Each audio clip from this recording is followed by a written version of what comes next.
Praise the Lord. கர்த்தருடைய பரிசுத்த நாமத்துக்கு ஸ்தோத்திரம் உண்டாவதாக.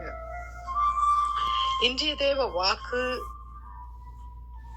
லூக்கா 23 அதிகாரம் 46 வசனம். இயேசு பிதாவே, உம்முடைய கைகளில் என் ஆவியை ஒப்புவிக்கிறேன் என்று மகா சத்தமாய் கூப்பிட்டு சொன்னார். தேவ பிள்ளைகளே, இன்றைய நாள் புனித வெள்ளி, குட் ஃப்ரைடே.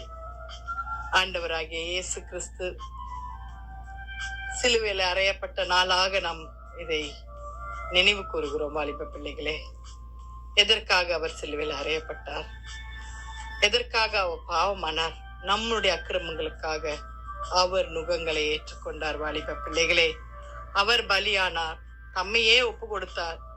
பாவமில்லாத அவர் நமக்காக ஒப்பு கொடுத்தார். பாதுகாப்பாக இருக்க நமக்காக ஒப்பு கொடுத்தார். வாலிப பிள்ளைகளே, நாம் சிந்திக்கலாமா? கடைசி நேரங்களில ஆண்டவர் சிலுவையில இரண்டு கல்லர்கள் மத்தியில மூன்றாவது ஆளாய் நிற்கிறார்.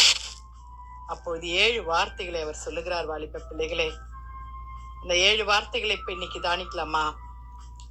1 மன்னிப்பின் வார்த்தையாக லூக்கா 23 அதிகாரம் 34 வசனத்துல, பிதாவே, இவர்களுக்கு மன்னியும், தாங்கள் செய்கிறது இன்னதென்று அறியாது இருக்கிறார்களாம். வாலிப பிள்ளைகளே, சில நேரங்களில நாம் என்ன செய்யறோம்னு தெரிஞ்சும் தெரியாமலும் நம்ம செய்துட்டு இருக்கிறோம். அது கர்த்தரை ரொம்ப துக்கப்படுத்துகிற காரியமா இருக்கிறது. பிதாவே, இவர்கள் என்ன செய்யறான்னு தெரியாம செய்யறாங்க, மன்னிங்க. யாரு சொல்லுவா? லூக்கா 23 அதிகாரம் 43 வசனத்துல ரட்சிப்பின் வார்த்தையாக இயேசு அவனை நோக்கி, இன்றைக்கு நீ என்னோட கூட பரதேசில் இருப்பாய் என்று மெய்யாகவே உனக்கு சொல்லுகிறேன். ஆம் தேவ பிள்ளைகளே, அந்த கல்லனுக்கு வேற வழி இல்ல. அந்த சமயங்களில உங்க கூட நான் இருப்பேனான்னு கேட்கிறாரு. அதன்படியே அவர் சொல்றாரு. ஆனா நமக்கு எவ்வளவு சந்தர்ப்பங்கள், எவ்வளவு வாக்குத்தத்தங்கள், எவ்வளவு கூட்டங்கள், எத்தனை பேர் உங்களோட பேசிக்கிட்டு இருக்கிறாங்க. ஆண்டவர் அன்பா இருக்கிறார் என்று எத்தனை பேர் சொல்லிக்கிட்டு இருக்காங்க. பாவத்தை மன்னிக்கிற தேவ ஆட்டுக்குட்டியானவர் என்று எத்தனை பேர் சொல்லிக்கிட்டு இருக்கிறாங்க. நம்ம கேட்கிறோமா? சந்தர்ப்பம் இருந்தும் நாம் அவரை குத்தி கொண்டே இருக்கிறோம். ஹல்லேலூயா. கருணையின் வார்த்தையாக யோவான் 19 அதிகாரம் 26, 27 தம்முடைய தாயை நோக்கி, ஸ்திரீயே, அதோ உன் மகன் என்றார். பின்பு அந்த சீஷனை நோக்கி, அதோ உன் தாய் என்றார். ஆம் வாலிப பிள்ளைகளை, தன் தாயே மற்றவருக்காக ஒப்பு கொடுக்கிறார். அவருடைய கருணையின் வார்த்தை. ஹல்லேலூயா.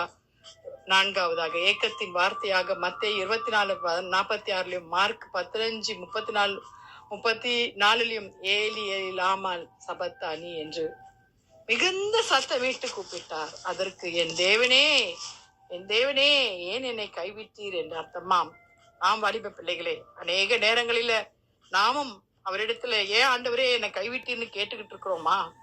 அவர் மனுஷ உருவத்துல வந்து பிதாவிடத்துல கேட்கிறார், அங்கலாய்க்கிறார்.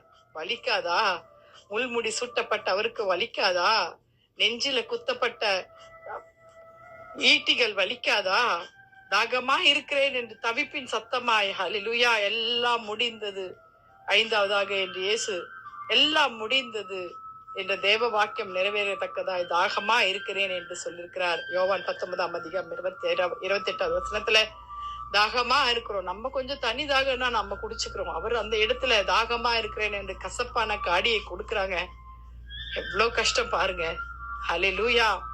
6வதாக வெற்றியின் வார்த்தை யோவான் 19 அதிகாரம் 30 வசனத்துல, இந்த காடியை வாங்கின பின்பு முடிந்தது என்று.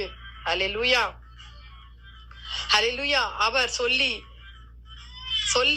அவர் தலையை சாய்த்து ஆவியை ஒப்பு கொடுத்தார். வாலிப பிள்ளைகளே, ஆம், அவர் ஒப்பு கொடுத்தார். ஹல்லேலூயா. 7வதாக ஒப்புதலின் வார்த்தை லூக்கா 23 அதிகாரம் 46 பிதாவே, இயேசு பிதாவே, உம்முடைய கைகளில் என் ஆவியை ஒப்புவிக்கிறேன் என்று மகா சத்தமாய் கூப்பிட்டார். வாலிப பிள்ளைகளே, நம்முடைய தேவனிடத்துல கேட்போமா? பாவம் இல்லாத அவர் பாவமானாரே. ஜெபிக்கலாமா?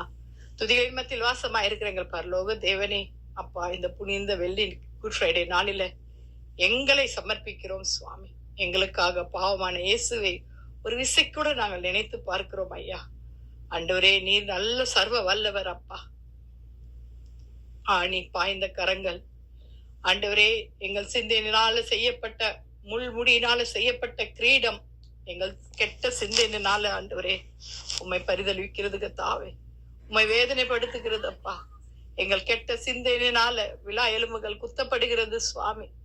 ஆண்டவரே கர்த்தாவே, 2 கைகளினால் ஆணிகள், கால்களினால் ஆணிகள் அப்பா. எங்களை ஒரு விசை கூட மன்னிங்க ஆண்டவரே.